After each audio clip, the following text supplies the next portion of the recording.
So let's answer this question. How do pages show up in search results? That is, we get search results.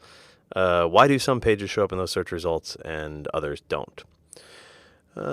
It's good to start with this concept when discussing this topic of crawling and indexing. Look, the search engine's job is to organize the world's information and make it universally accessible and useful.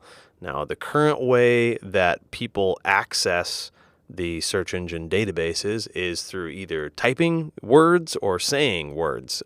So what the search engine's trying to do is trying to make information accessible through the words that people use to describe their intent.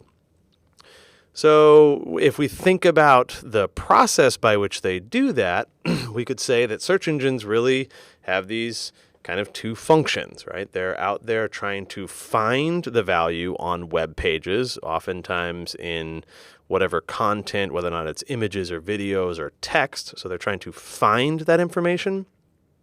And then they need to deliver it to people in some way that matches the search intent with the words that have been used. So if we kind of break this into a little bit more proper search engine optimization terminology, we'd say the finding part is called crawling and indexing.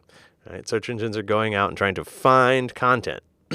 And then the delivery of it is them ranking it and displaying it in a search engine result page. So let's really focus our efforts here on understanding this crawling and indexing process.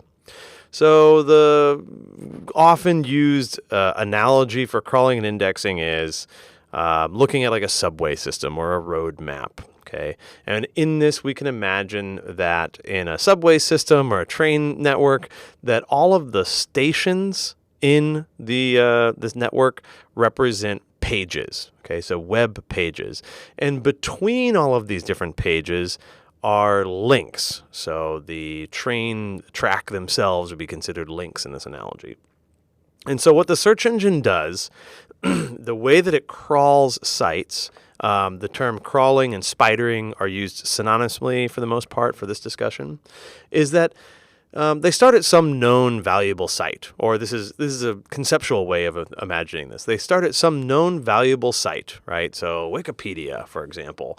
And then Wikipedia has all these links to other sites. So the search engine will read all the Wikipedia pages, and wherever it links out to other pages, it'll then go through those links. So it'll crawl through those links to those other pages, read those pages, find any links, crawl to the others, etc.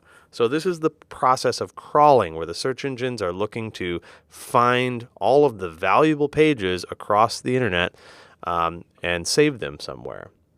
And what they're doing is they're storing them in an easy to retrieve format.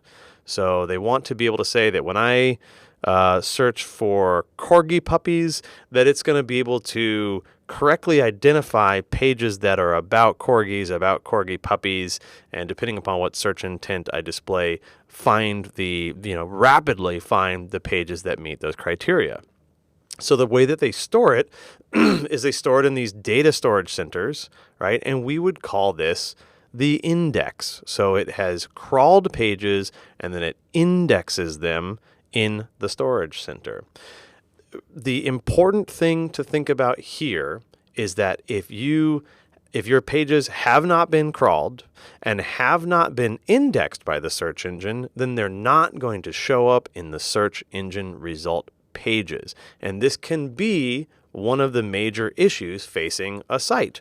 Why am I not showing up in ranks? Well, the first question is, are my pages even in the index? Are they even able to be displayed regardless of what the quality of the content is on that? So crawling errors and things that are associated with crawling and indexing can be a major problem for a site if you're not appropriately indexed.